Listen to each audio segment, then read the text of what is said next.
Alors bonjour et bienvenue sur cette deuxième et probablement dernière vidéo concernant la Honda RCV 211 2006 du Team LCR. Dernière vidéo probablement parce que j'aimerais bien la finir rapidement afin de me consacrer à la McLaren, pour finir la McLaren avant la fin de l'année. Parce qu'en début d'année, il y a le groupe build de notre forum, l'adresse sera indiquée là. Pour ceux que ça intéresse, ce sera la Panigale 1199 de chez Tamiya. Alors j'ai plein de trucs en commande pour ce modèle, mais bon, on verra ça ultérieurement. Passons à nos moutons. Donc on va s'attaquer à cette pétouille là qui m'embête. Alors on va essayer de faire un petit zoom là-dessus. S'il veut bien faire le focus caméscope. Non, il veut pas.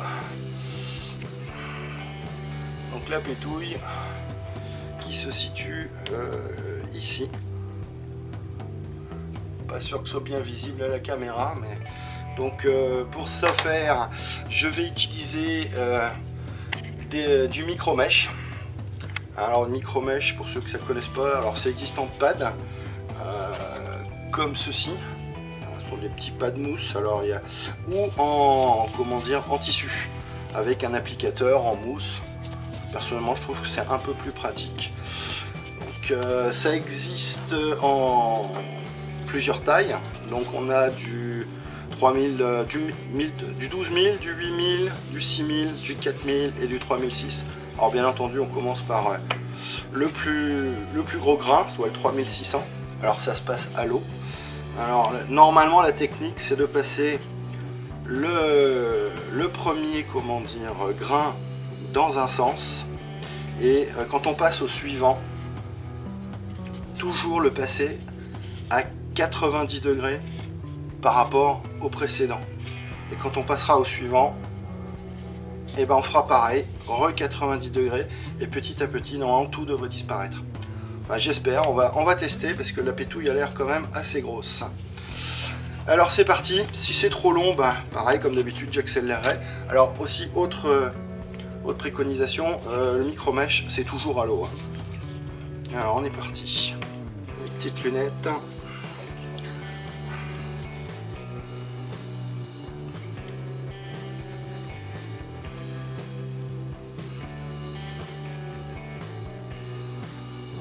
J'ai oublié le sopalin qui va bien. Pour essuyer et voir où est-ce qu'on en est.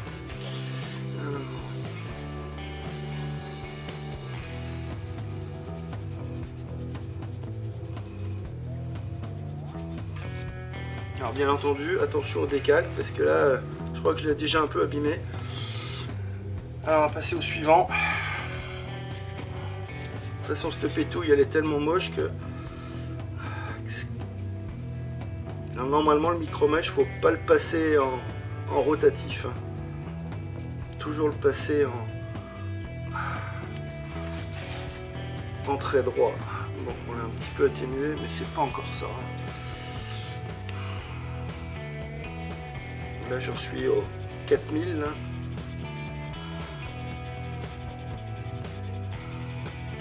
Vous allez vous faire chier une fois de plus. Bon, je mettrai de la musique assez fort. Alors, on va essayer de passer au suivant, c'est du 6000. Donc, à 90 degrés.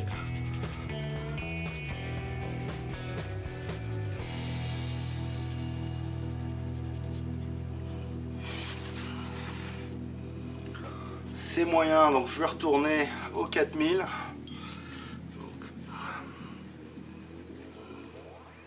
je vais utiliser la mousse pour essayer d'avoir un peu plus d'appui, mais c'est un peu moins précis au niveau de l'application. Ouais, non, je vais faire une bêtise. Je vais râper le décal, même s'il est protégé par le vernis.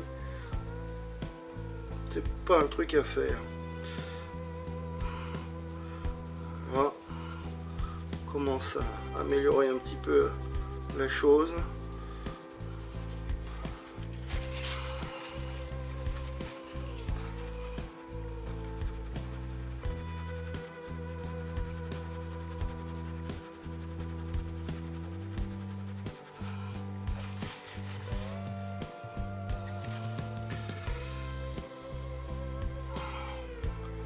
passe au 6000.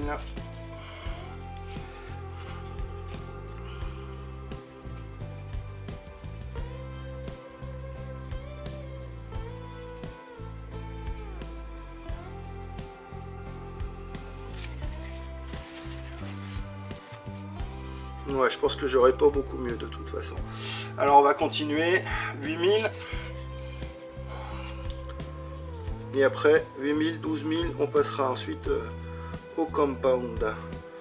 Pour essayer de redonner un petit peu de brillant, parce que là, ça s'est un peu matifié.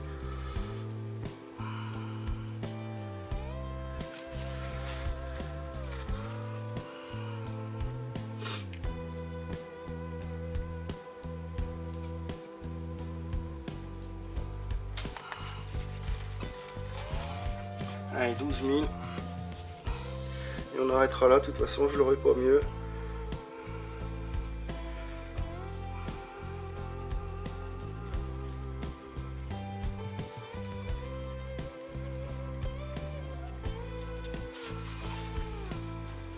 Voilà, alors j'essaie de vous montrer, voir si on peut faire un focus.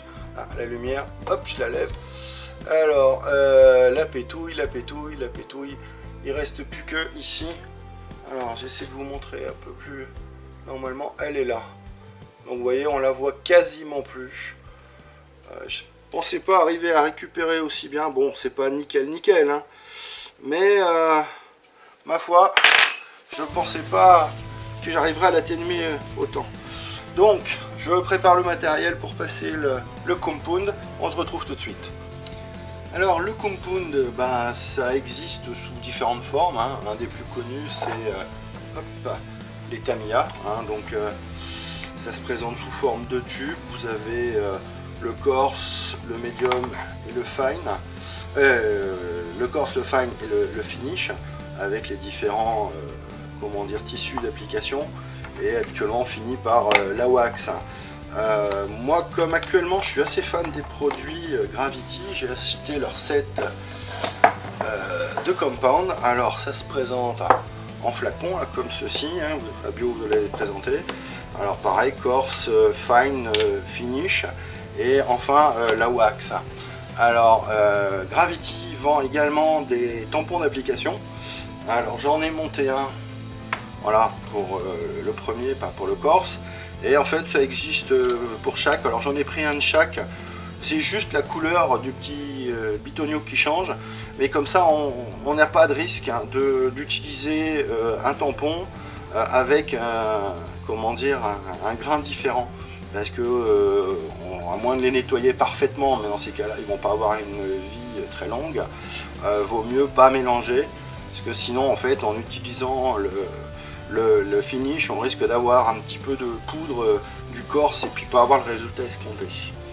Donc on range ça. On va commencer tout doucement avec le corse. Alors je vous avouerai que c'est la première fois que j'utilise le Gravity et entre autres la petite tête qui va bien. Alors on va tester ça. Je sais pas si ça se secoue, mais on va quand même essayer. Hop. Alors. Voilà. De toute façon, on va en prendre juste un tout petit peu. Hop.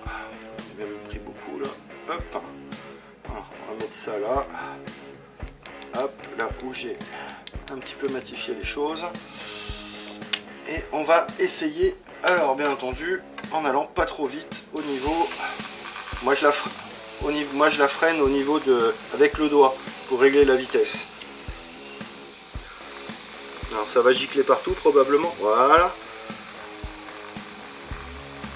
Alors il est parti, on y va sur la surface, tranquillement.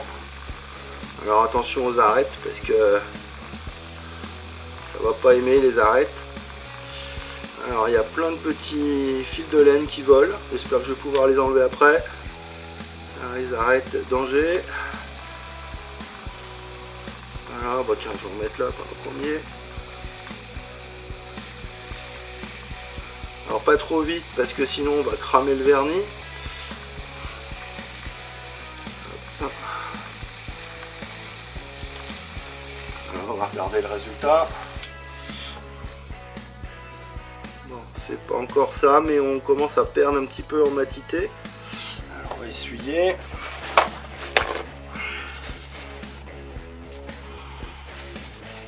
Ça va, il n'y a pas trop de résidus de la tête d'application.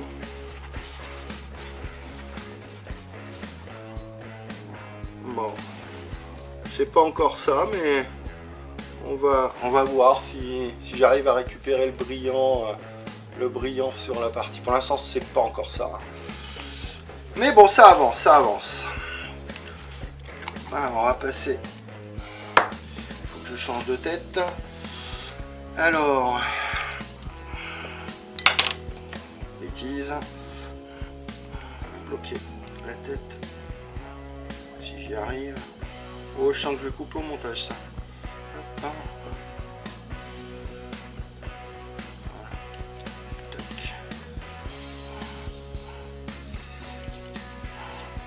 Voilà. Hop, hein. La tête pour le médium.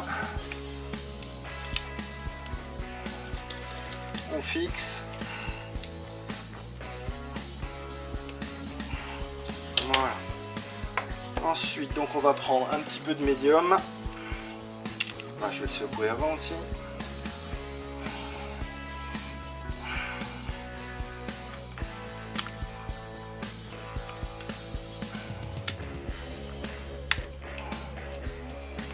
Hop, alors on va en prendre un petit peu, mais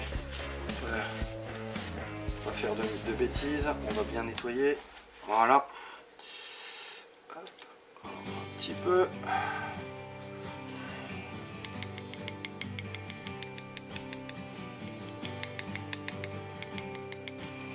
Voilà, et on va y aller tout doucement. Je réallume l'engin.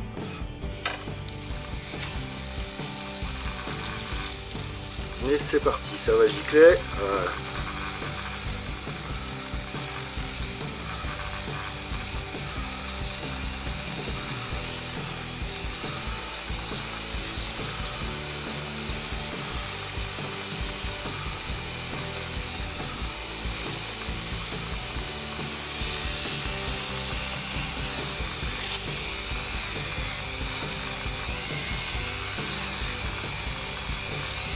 Je vais en remettre un petit peu.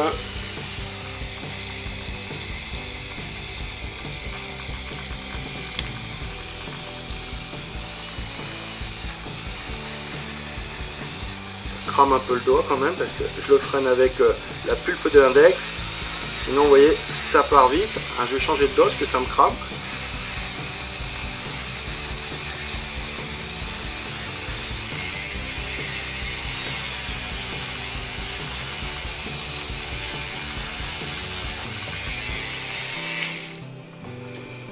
Alors, résultat des courses.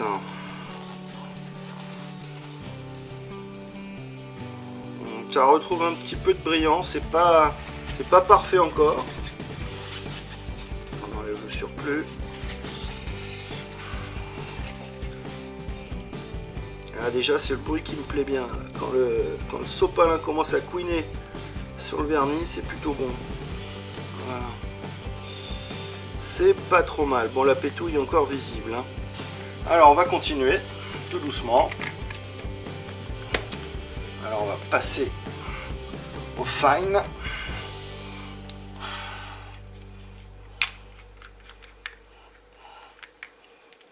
Pareil, il faut que je change de tête. Alors, on recommence la cagade.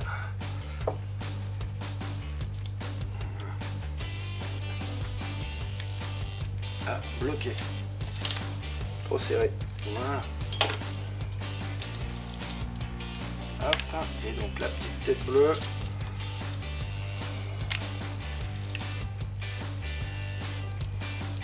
On fixe la tête. Voilà. Alors on va en prendre un petit peu. Hop. Pas faire trop de conneries.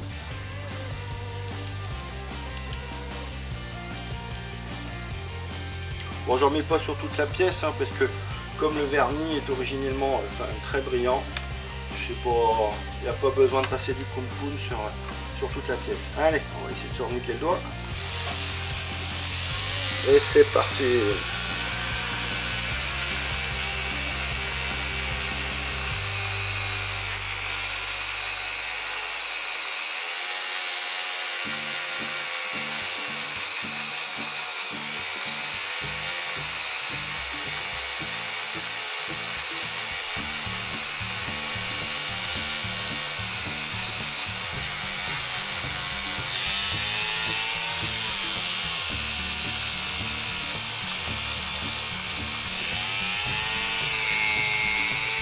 Ma foi, c'est pas mal du tout.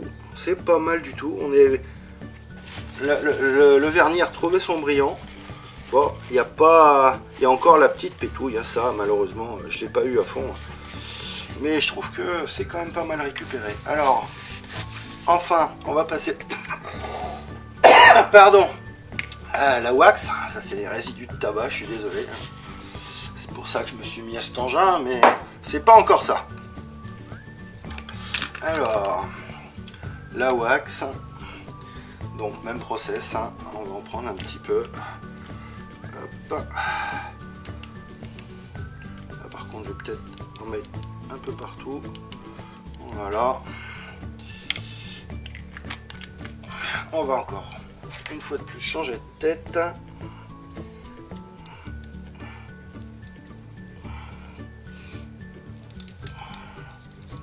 Hop.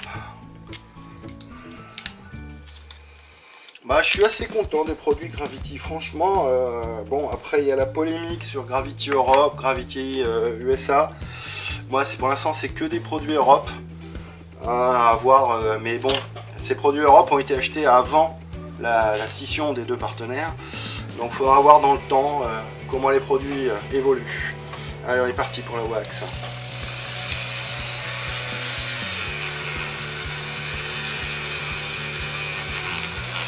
Non, puis en plus elle sent bon la wax.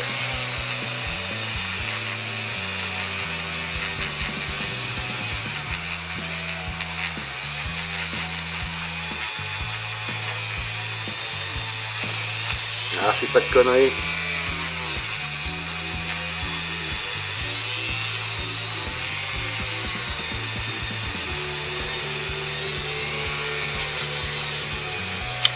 Ah bah voilà, la connerie. La boulette à Fabio. Ah bah non, elle est là.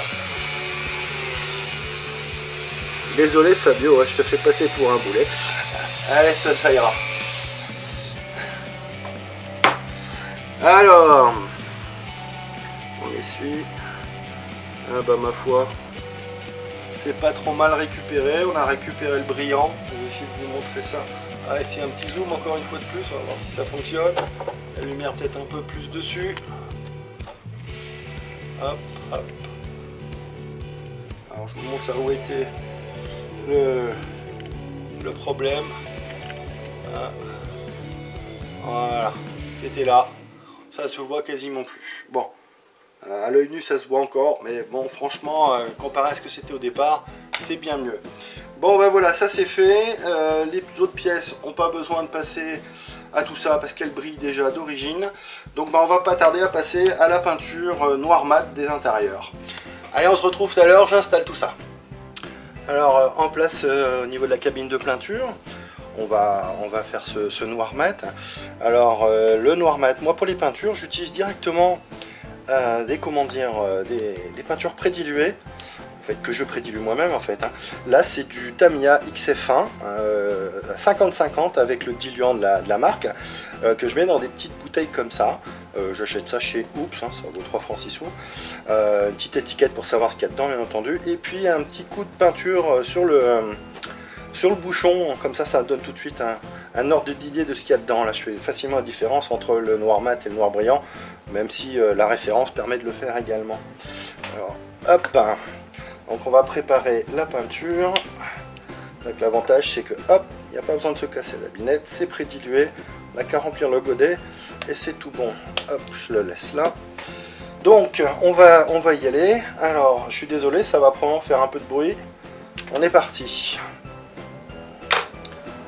Alors on va commencer par cette pièce là. Alors la pression, je suis à 1,5 bar en moyenne. Alors là on va y aller tout doucement. Hop là. L'aiguille c'est du... celle-là c'est du 0,20 que j'ai mis là.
Et voilà, on va couper ça. Donc bon, j'ai pas porté de masque parce que c'est de l'acrylique Tamiya, hein. Avec la ventile ça craint rien. Donc on va laisser sécher ça et normalement si ça devrait pas avoir débordé. Si ça a débordé sur le vernis, un petit coup d'alcool et ça part sans attaquer le vernis. Bon, on se retrouve tout à l'heure. Alors voilà, ça y est, le séchage est terminé. Donc ça n'a pas débordé, hein. C'est l'avantage de l'aiguille en 0,2, c'est que c'est quand même très précis. Donc c'est pas mal. Donc on va faire le montage tranquillement ensemble. Donc je vais prendre les pièces qu'il faut. Je crois qu'on va commencer par la tête de fourche. Donc on se retrouve pour le montage du garde-boue avant. Ça va être assez simple, assez rapide. Alors, il y a des petits... Il faut le mettre dans les petits picots. Attendez, je vois rien.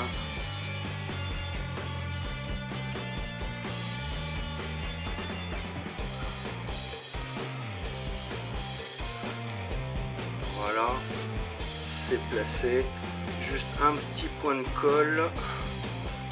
Voilà, avec bon, la classique, hein, la Tamiya extra fine. Alors, moi j'utilise celle avec le bouchon foncé. Je vois pas assez. Voilà, alors, en évitant la peinture. Voilà. De l'autre côté. Voilà. Donc le garde-boue est monté. On a une loupe. Ensuite, on va passer à la roue. Alors, il y a un sens, la petite vis Tamiya qui va bien. Alors par contre c'est laquelle? Je ne me souviens plus. 6. Un 6. Ça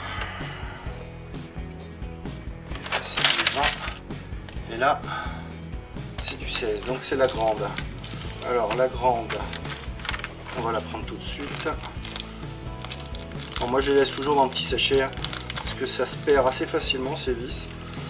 Voilà. Alors pareil, un sens à la roue. Ça va dans ce sens là. Yop. Voilà. On force un petit peu. Voilà. Alors par contre la vis, faut la mettre dans quel sens?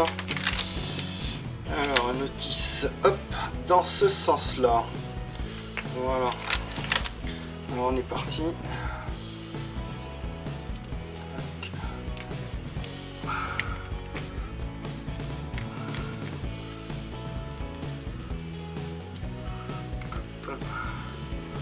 Alors, on peut ne pas trop serrer que la roue tourne, mais moi je préfère serrer à fond. Mais juste, voilà. Je choisis la place du décal. Je serre, ça bouge plus. Voilà. Donc ensuite, on a les étriers de frein à mettre. Alors, celui-ci c'est de ce côté. On va mettre directement un petit peu de colle. Alors, toutes les parties en chrome, hein, comme les autres membres du forum, hein, j'utilise le chrome Molotov comment dire, avec le marqueur. Hop. Voilà pour le premier.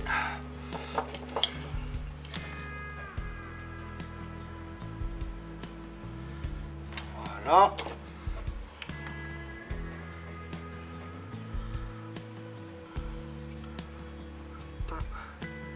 Et le deuxième.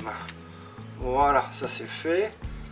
Tac, ça va tenir, oui, non, non, non. Ensuite, il y a cette petite pièce à mettre. Alors, je suis pas dans le bon sens.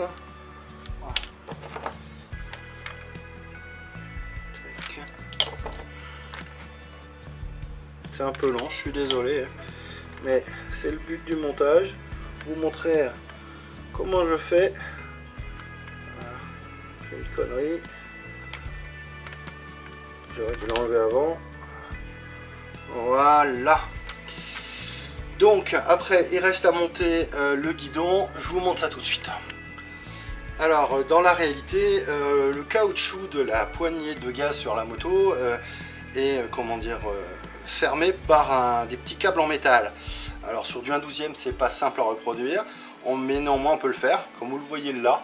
Je vais essayer de vous montrer de ce côté là comment je procède et avec quoi.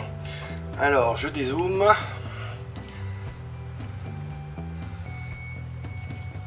Hop. Donc j'utilise en fait du câble électrique, si on va le voir là.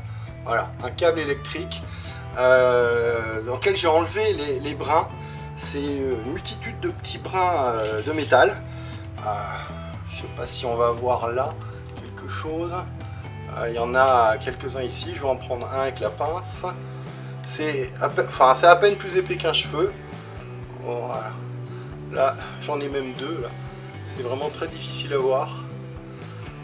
Je vais essayer autrement. Voilà. Je ne sais pas si vous le voyez à la caméra, mais c'est deux petits fils de métal. Alors, on va les poser. Ce que je fais, c'est je fixe bien entendu le guidon alors par le haut. Comme ça permettra de faire le nœud en dessous et donc il sera moins visible une fois le modèle monté. Alors, je fixe mon guidon. Alors je vais prendre un des petits câbles tout bêtement avec deux pinces, on le passe autour, on fait une boucle et je l'enroule juste une fois. Bien entendu, là je vais pas y arriver. On le met en place, on serre et on fait une boucle. Voilà. Alors, c'est encore suffisamment lâche pour qu'on puisse le tourner. Je me débrouille pour mettre le nœud derrière. Et ensuite, avec une pince à photo découpe, on coupe l'excédent comme ceci. Et là, on se retrouve avec notre petit câble. Voilà. Sur la poignée. Alors, attendez. J'essaie de faire le focus. Voilà. Voilà comment je procède. J'espère que vous verrez à la vidéo, parce que moi sur le petit écran de retour c'est pas simple. Donc je vais faire l'autre poignée et on se retrouve pour la suite du montage.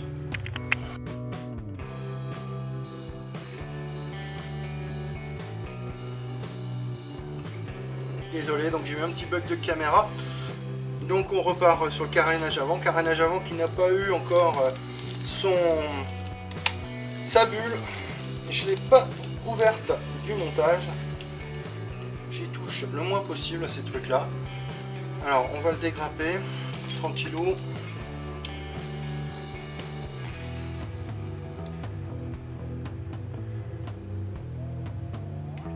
Voilà. Tac. Alors moi je porte toujours des gants quand il s'agit de manipuler les pièces transparentes. Ça évite de mettre les traces de doigts. Alors, cet engin, il va là.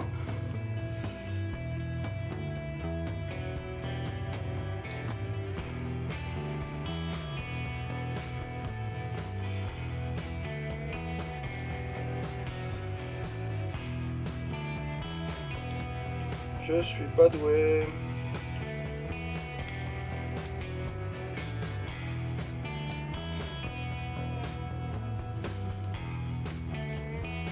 Voilà, à côté.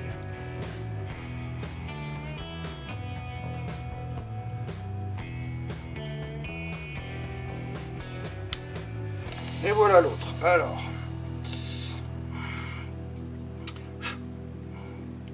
Ça, ce sera coupé au montage.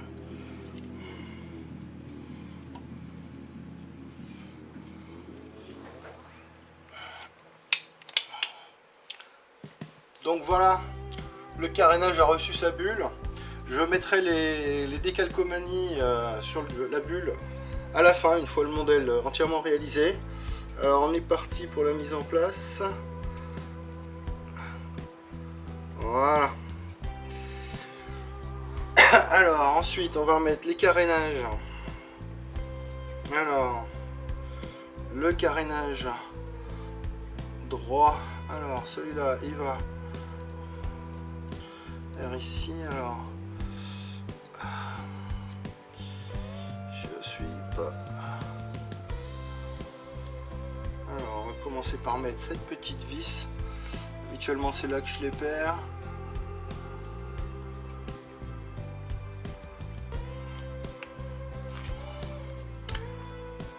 Pas doué le garçon.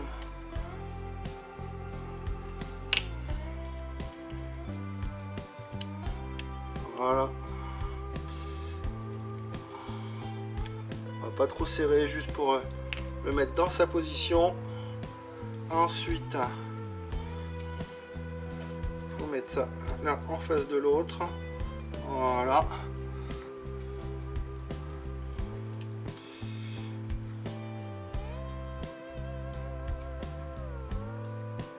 Hop.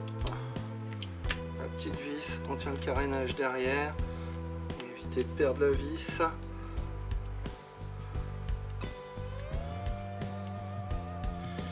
Est-ce que ça va aller? Ouais, c'est bon. Alors pour l'instant je serre pas, on va installer de l'autre côté. De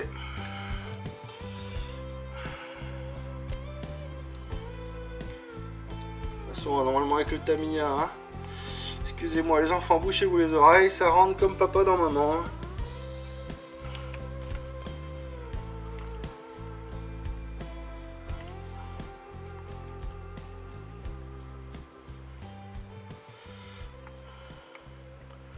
Je pense que ça aussi sera coupé au montage.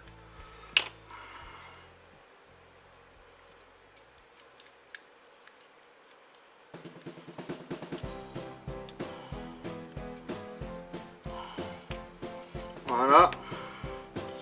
La dernière.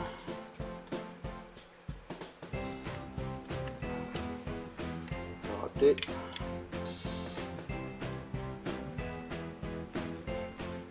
Voilà. Ah, le carénage tient pas. On va le mettre en place. Voilà, on va pouvoir serrer un peu fort. On est parti.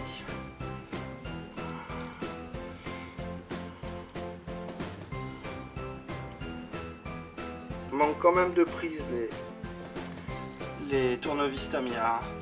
S'ils étaient un poil plus gros, ce serait un poil pas un luxe.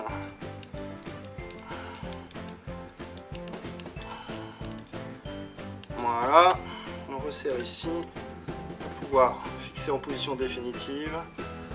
Ok, ensuite, bon ben de retour, en fait je me suis fait avoir comme un bleu, en même temps j'en suis un. Plus de batterie dans la caméra, donc j'ai continué à monter, à commenter jusqu'à la fin.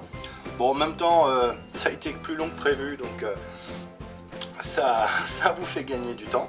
Donc on va directement passer au modèle terminé, donc que voici.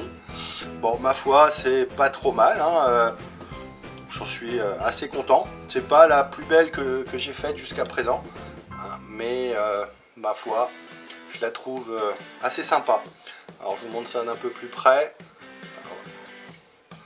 Voilà. Donc l'arrière qui m'a demandé pas mal de boulot avec le pot d'échappement. Donc je vais vous faire quelques photos et puis on va pouvoir se consacrer à la McLaren. Donc si ça vous plaît, on se retrouve rapidement pour la suite du montage de la McLaren. Allez, ciao tout le monde!